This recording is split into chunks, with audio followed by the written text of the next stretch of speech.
ابھی آپ نے مساک النبیین کی بات کی. یہ کہا جاتا ہے کہ ہندوازم کی کچھ بکس ہیں جن میں محمد صلی اللہ علیہ وآلہ وسلم کا ذکر ہے. وہ کون سی بکس ہیں؟ بیٹا بہت ساری کتابوں میں سرور انبیاء صلی اللہ علیہ وآلہ وسلم کا ذکر ہے. اس کی ریسنٹ ایک کتاب کالکی کے عنوان سے چھپی ہے.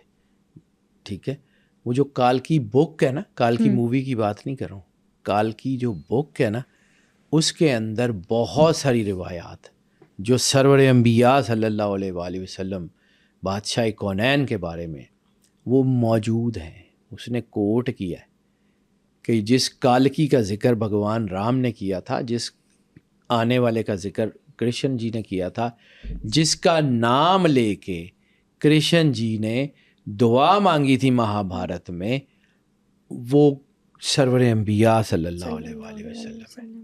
یہ اس نے جو ہے وہ کہا تھا، مطلب علم الآدم اسماء کلھا، قرآن پاک کی آیت ہے سورہ بقرہ کی. آدم علیہ السلام نے جب معافی ملی یا وہ جب فرشتوں سے سجدہ کروایا گیا تو اللہ نے کچھ علم سکھایا تھا.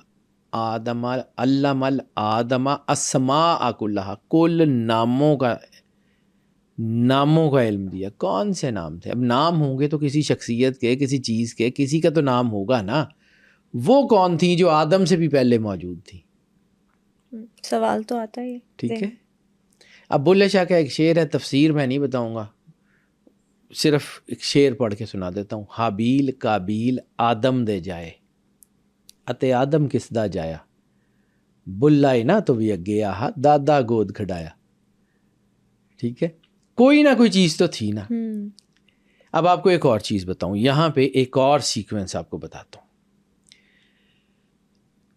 اگر ہم آرکیالوجی کو فالو کریں جس کے کانکریٹ ثبوت ہمارے پاس موجود ہیں، ٹھیک ہے، کانکریٹ ثبوت یہ کہتے ہیں کہ جبل رحمت میدان عرفات میں جو پہاڑ ہے جس پہ آدم علیہ السلام اور اماں حوا کی ملاقات ہوئی تھی، ٹھیک ہے، اور جو سرندیپ میں سری لنکا میں ایڈمز پیک ہے جہاں پہ آدم علیہ السلام کے پاؤں کا نشان ہے.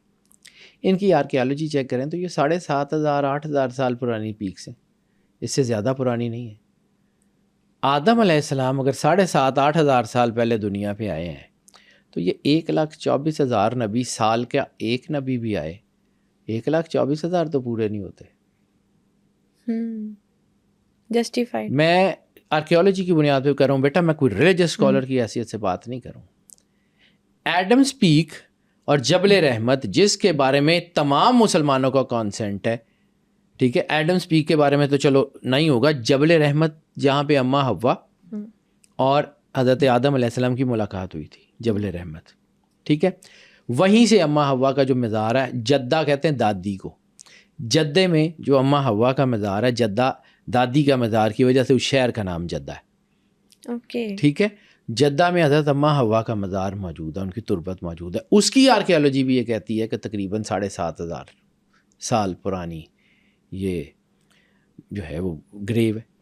تو اگر یہی مان لیا جائے تو پھر اس کا مطلب یہ ہے کہ 1,24,000 نبی نہیں ہے. لیکن فار سم انسٹنٹ میں ایم ناٹ گیٹنگ اٹ کہ 100% یہی ہے، لیکن اس کو ذرا تھوڑا سا اس آرگیو کو بائی کرنے کی کوشش کرو. کہیں یہ تو نہیں ہے کہ اللہ ایک تہذیب بناتا ہے، پھر اس تہذیب کو ختم کرتا ہے، پھر نئی تہذیب کو جنریٹ کر دیتا ہے.